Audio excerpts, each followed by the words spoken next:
Hola, ¿qué tal? Bienvenidos a Contexto Global por France 24. Yo soy Andrés Mesa Muñoz y a continuación los titulares. La Casa Blanca dio a conocer los aranceles que impondrá a los países con los que no pudo llegar a un acuerdo antes de la fecha límite este 1 de agosto, entre ellos Israel, Canadá y Reino Unido. La mayoría de los gravámenes van del 10 al 41%. La secretaria de Seguridad Nacional de Estados Unidos, Kristi Noem, visitó Ecuador para discutir sobre la migración. La alta funcionaria firmó con el presidente Daniel Noboa un acuerdo para luchar contra el crimen organizado que azota a este país sudamericano. El enviado especial de Estados Unidos a Medio Oriente, Steve Witkoff, tiene previsto visitar un sitio de distribución de ayuda en la Franja de Gaza este viernes. El alto funcionario examinará las instalaciones de la cuestionada organización estadounidense que está a cargo de la entrega de los alimentos.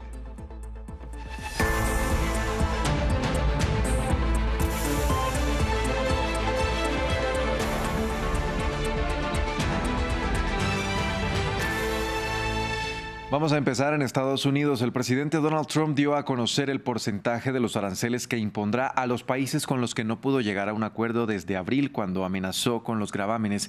La noticia se da tan solo horas antes de la fecha límite para la entrada de estas medidas, y entre ellos se encuentran Canadá, Israel y Venezuela. La mayoría de las tarifas van del 10 al 41%, y aunque la tendencia es rebajar aranceles anunciados en un principio, países como Canadá tendrán un aumento, en ese caso del 25 al 35%. Hay que destacar que de los 185 países a los que Trump amenazó, solo llegó a un acuerdo con 8.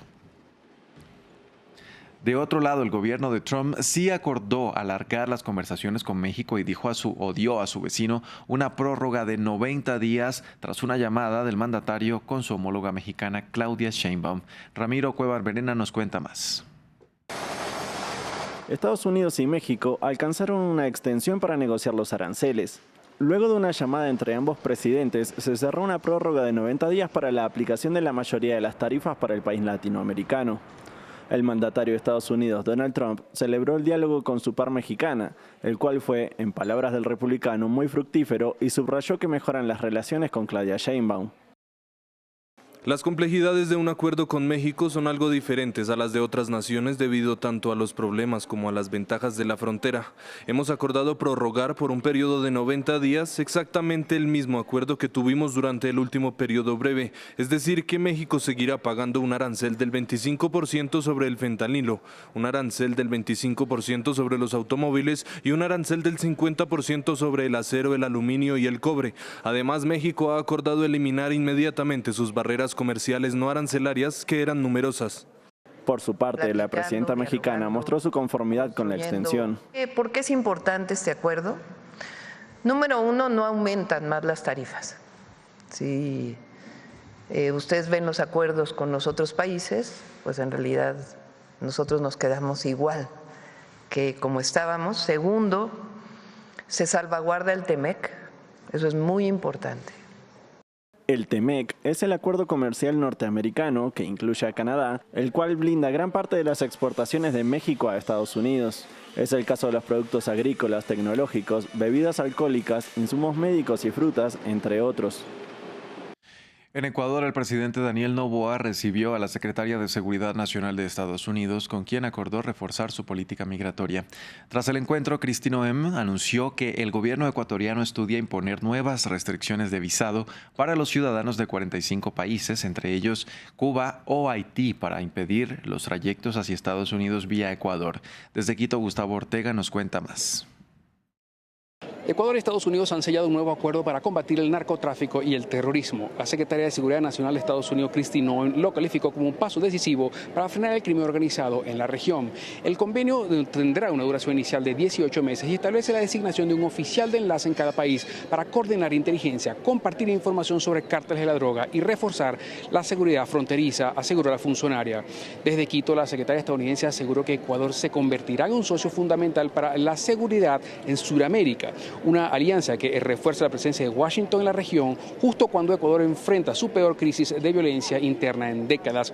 Solo en los primeros 3 meses de 2025 Ecuador registró más de 2.300 muertes violentas. Bandas como los Lobos y los Tiguerones y los Choneros mantienen una guerra por el control del territorio, mientras el gobierno ha militarizado calles y el control de las cárceles bajo un estado de excepción prolongado. Sobre alias Fito, uno de los capos más peligrosos de Ecuador, la secretaria expresó que fue detenido y pasará toda su vida en la cárcel, aseguró la funcionaria. Esta cooperación va más allá del papel. El mensaje es claro, ha dicho. El crimen ya no es solo local, es hemisférico y también lo será la respuesta de los Estados Unidos, expresó desde el Palacio de Carondelet.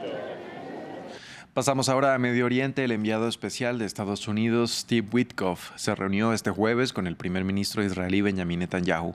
Además, la Casa Blanca dijo que el alto funcionario irá a la Franja de Gaza este viernes para inspeccionar los puntos de distribución de ayuda humanitaria.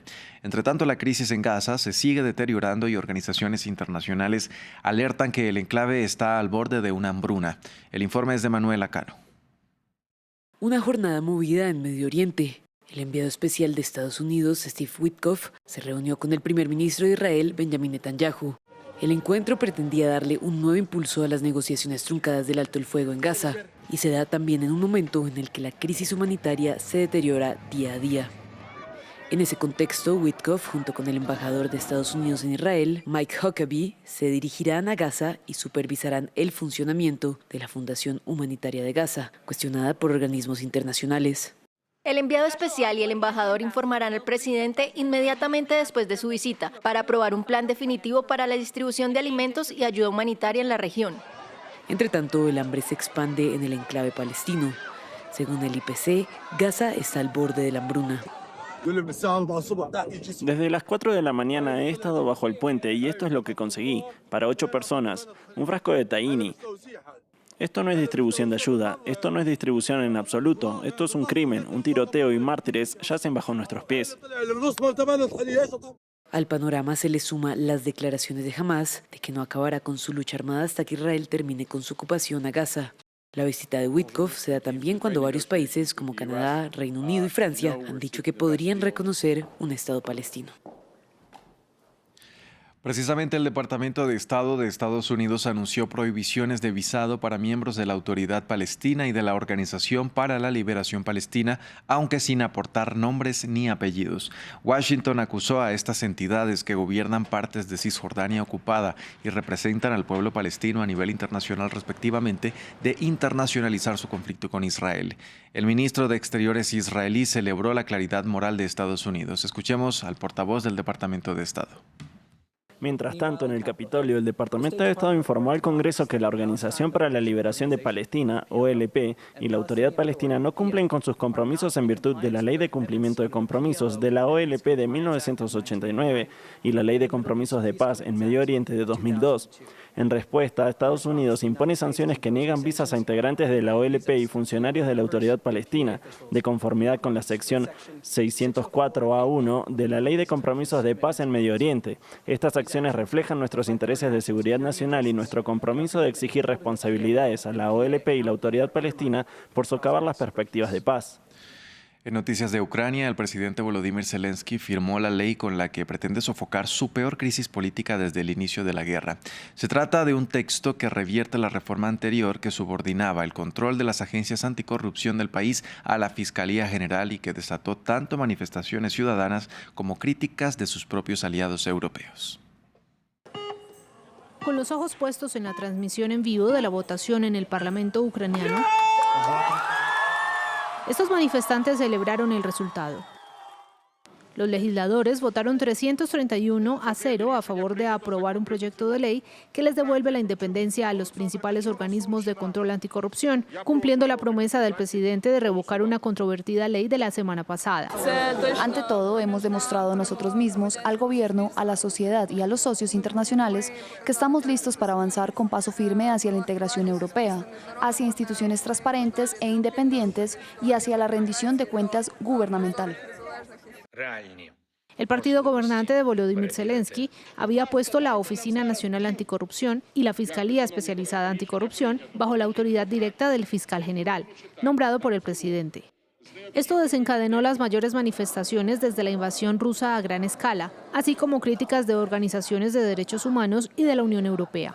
A Bruselas le preocupaba que la ley anterior de Zelensky socavara las reformas anticorrupción, clave para la candidatura de Ucrania al bloque comunitario. Kiev escuchó el llamado. Nos enfrentamos a una brutal agresión rusa. Sin embargo, mantenemos nuestro compromiso con nuestra agenda de reformas. Escuchamos a nuestra sociedad civil y a nuestros socios. Estamos decididos a combatir la corrupción. Es nuestro interés nacional. Se trata de nuestra democracia. Ambas agencias han intensificado una campaña muy vigilada contra la corrupción desde la invasión de Moscú en 2022, presentando cargos contra legisladores y altos funcionarios del gobierno. Vamos a Myanmar, donde la junta militar que tomó el poder en 2021 derogó el estado de emergencia que les permitía gobernar y llamó a elecciones para fin de año. Además, se conformará un gobierno transitorio, el cual será encabezado por el actual jefe militar. El llamado a elecciones va en contra del pedido de la ASEAN de alcanzar la paz en el país antes de convocar a los comicios. Ramiro Cueva Alberena nos amplía. Myanmar inicia su camino a unas cuestionadas elecciones democráticas. La junta militar que gobierna el país desde 2021 levantó el estado de emergencia declarado cuando derrocó al gobierno popular hace 4 años. El líder de la junta comunicó que traspasarán el mando a un gobierno de transición hasta diciembre, fecha estimada para el inicio de los comicios. Las elecciones generales se celebrarán en diciembre de 2025 y enero de 2026. Para preparar el trámite electoral, el Consejo Nacional está configurando lo necesario, incluyendo la formación de las instituciones, el Poder Judicial y las normas y regulaciones administrativas necesarias. El proceso electoral será en distintas etapas por razones de seguridad, dejando una semana entre cada fase. Desde China, país vecino de Myanmar, celebraron la decisión. Como vecino amigo, seguimos de cerca la evolución de la situación de Myanmar. Siempre apoyamos los esfuerzos de Myanmar por mantener la estabilidad nacional, lograr la paz y la reconciliación, seguir una vía de desarrollo adaptadas a sus circunstancias nacionales e impulsar firmemente su agenda política interna.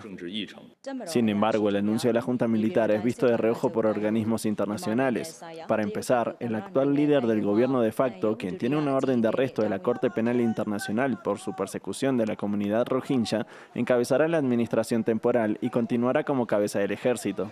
Por otro lado, va contra la recomendación de la Asociación de Naciones del Sudeste Asiático, que pidió alcanzar la paz antes de iniciar el proceso electoral. Los directores de la NASA y la Agencia Espacial Rusa se reunieron este jueves por primera vez desde 2018. Las tensiones políticas entre Trump y Putin por la guerra en Ucrania han mermado el contacto entre ambas agencias, pero la Estación Espacial Internacional ha sido desde hace 25 años su punto de encuentro. Los detalles con Patricio Peralta. Aunque la política los separa, la órbita los alinea. Luego de 7 años, nuevamente se reunieron los directores de la NASA y de la Agencia Espacial Rusa, Roscosmos. Dmitry Bakanov, director de Roscosmos, llegó hasta Estados Unidos para dialogar sobre los proyectos espaciales conjuntos. Las partes discutieron el trabajo futuro en la estación espacial, la cooperación en programas lunares, la exploración conjunta del espacio profundo y la interacción continua en otros proyectos espaciales. Las agencias acordaron continuar utilizando la Estación Espacial Internacional hasta 2028 y trabajarán en el proceso de desorbitación de la estación hasta 2030, según informó Bakanov. La delegación rusa visitó el Centro Espacial Johnson de la NASA en Houston el miércoles y el jueves estaba previsto que presencien el lanzamiento de la Crew 11, una misión de rutina con 2 astronautas estadounidenses, un ruso y un japonés. Sin embargo, el mal tiempo retrasó el lanzamiento que se realizará el 1 de agosto. Las tensiones entre Estados Unidos y Rusia por la guerra en Ucrania limitaron el contacto entre la NASA y Roscosmos. Antes de la invasión, Rusia tenía planes de participar en el programa lunar insignia Artemis de la NASA, pero ha dado lugar a un programa espacial ruso enormemente aislado.